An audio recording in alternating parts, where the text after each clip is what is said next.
Amazing Mind, the HMI web TV talk show that introduces you to all sorts of interesting people and topics related to subconscious behavior. My name is Lisa Machenberg, hypnotherapist, HMI instructor, and host.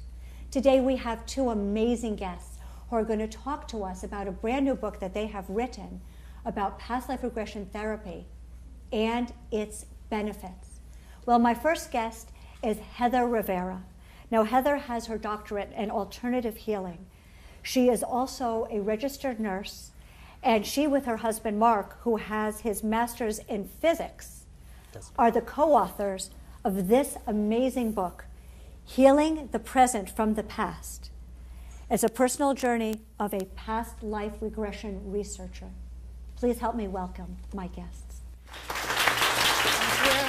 Thank you.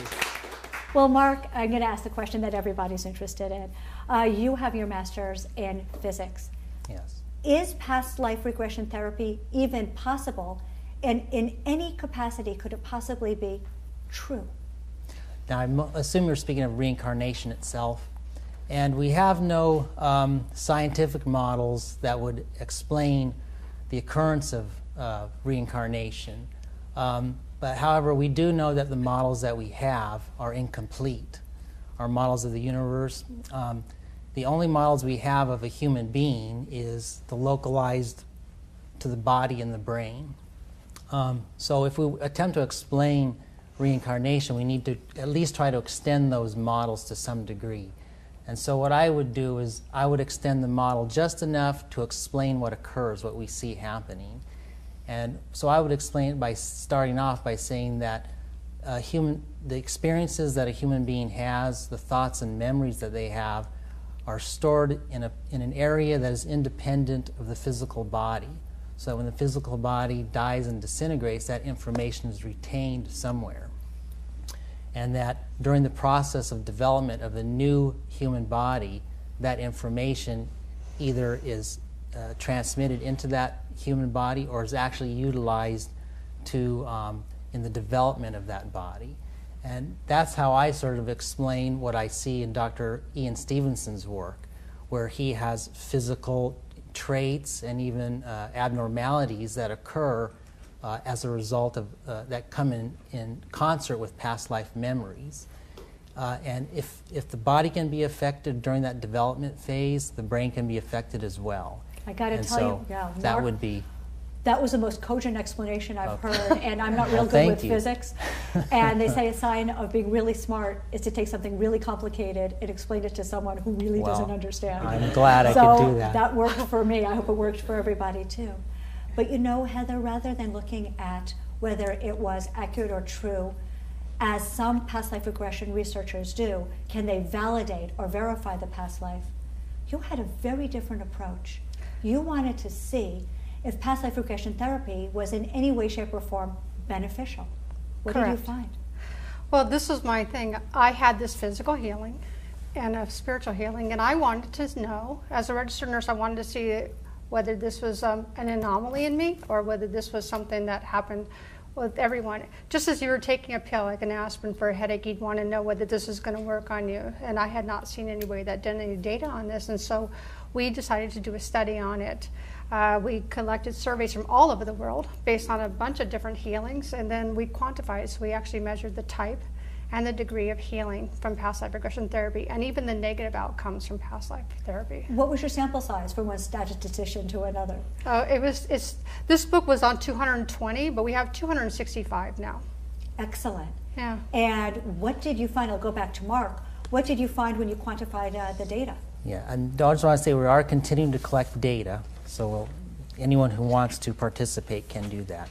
But the first thing I'd like to show is, I know it's hard for the audience to see this, but what I have listed here is basically the type of benefit listed this way and the degree of benefit experienced listed this way. So I've sorted the type of benefit from highest to lowest in terms of the degree of the benefit that they experienced. And one of the things I'd like to point out is that a lot of different people from different demographics and religious backgrounds tended to follow this same pattern of direction, meaning that just like taking a pill, you can expect benefits in some areas greater than other areas. What was the thing that surprised you most about the way the research came out? I think just that consistency, first of all. But second of all, like I said before, we have different demographics of people and situations. And so one of the things I did as an analyst of data was I decided to break the people up into groups. And one of the groups I decided to break up was to differentiate the groups by what prompted them to enter into a past life regression therapy session. And the people you see in red here are the ones who went in for some purpose. They had some personal stake in going there. They had a condition they wanted to alleviate or some troubles they were having. So they were hoping and expecting to have some benefit. Here on the right, you see the black people, and these are the people who I call the impersonal investigators. These are the people who had no personal stake in the outcome. And what you see is, you see this general trend again from these benefits showing a higher degree to these benefits showing a lower degree. But well, how would you explain that? And they're independent. Were there any people, Heather, who are actually hostile to past life regression therapy? We did. We called those impersonal investigators, people that did on a dare, or they were skeptics, or they were hostile. We had one person that actually was a journalist, and she went to write a scathing article to debunk past life regression therapy. She went to a group regression, much like I do, and she had a very profound spiritual healing, very much like mine. It changed everything. She changed her whole career. She went back to school at a late age, 12 years of schooling, and got her Ph.D. in transpersonal psychology, and now focuses completely on past life regression therapy. Intuitively, I think that most of the hypnotherapists watching and in the room and other mental health professionals would think that if you have a stake in it, if you believe it, you will have benefit. If you're a hostile or an independent investigator, to use your words, you'd have kind of a neutral experience. How do you explain that both groups had similar healings and benefit? You know, we can only speculate because we were just looking at the data, but maybe your subconscious drives you to go and have it, even though you were hostile in the beginning, something pushed you to have this therapy. Or, as I said, if you were taking a pill, it's going to work on you. We found that if it didn't matter what your religion was, what your age was, where part you were going to live in, you had benefit from past life regression therapy. Yeah.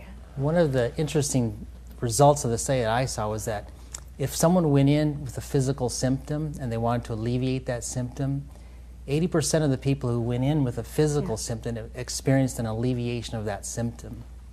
But 20% who didn't go in for a physical ailment experienced an alleviation of some physical ailment without the intent.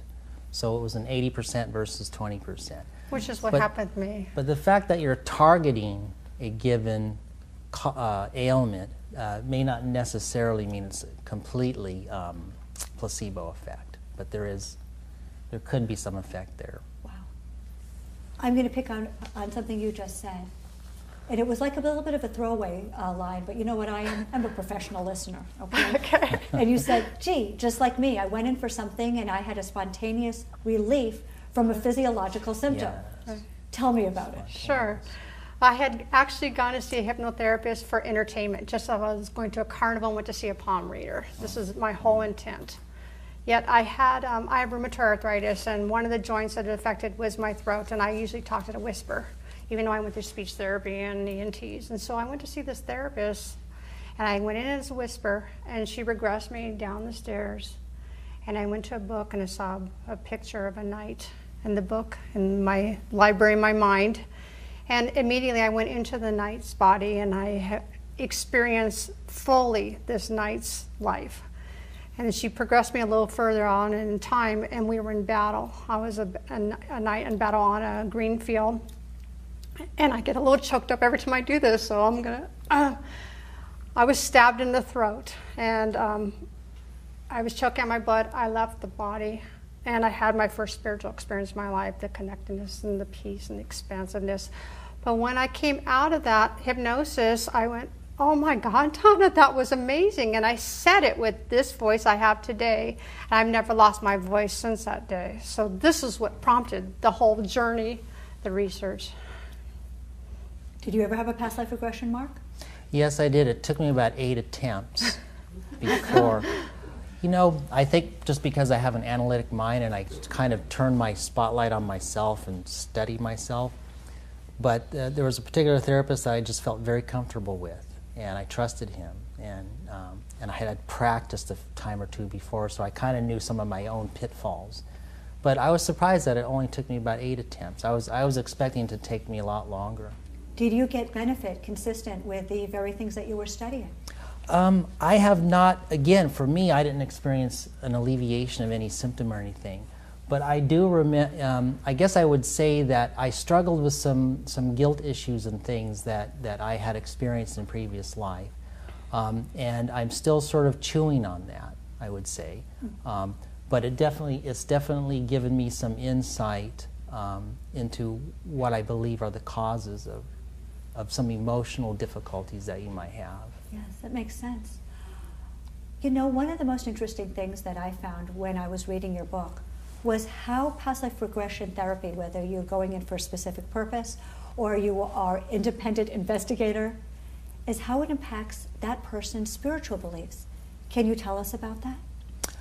Yeah, actually, if I could point to the chart again, that's one difference that we see in the impersonal investigators versus the people who go in for a specific targeted ailment, is that on this particular benefit, which we label as a widening of religious views or perspectives, the impersonal investigators score the highest on this. So obviously they go in with some set preconception of whether this is true or not true, and their various religious beliefs or spiritual beliefs might tend to narrow what they think of that. And after they've had some experience, they now have to incorporate this into whatever existing belief system they have, and it seems consistent with that. Well, I love your book. It is a compilation of all of this research. Are you continuing to research past life regression therapy? What Yes. kind of projects are you working on currently? Sure. We have this study, the first study is still ongoing, so if you had a past life experience, you can take our survey on our website. But we also started a second study in January, and we're collecting, we have 87 people signed up for that.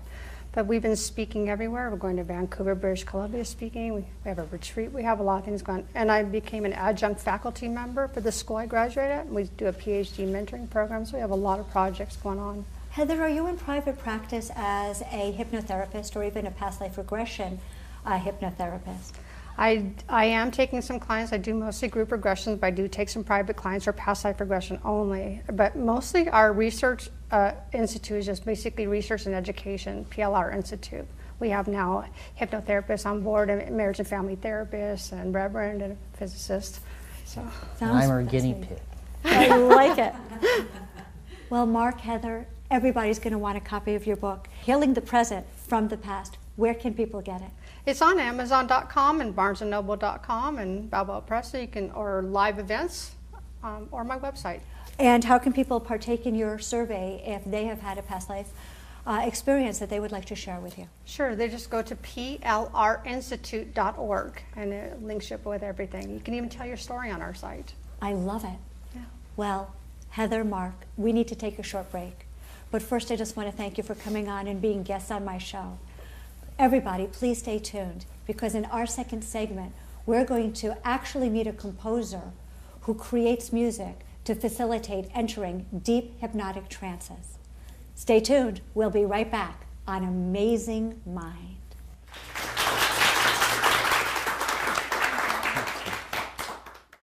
Welcome, my guests. Well, Mark, I'm going to ask the question that everybody's interested in. You have your master's in physics. Yes. Is past life regression therapy even possible? And in any capacity, could it possibly? Welcome to Amazing Mind, the HMI web TV talk show that introduces you to all sorts of interesting people and topics related to subconscious behavior. My name is Lisa Machenberg, hypnotherapist, HMI instructor, and host.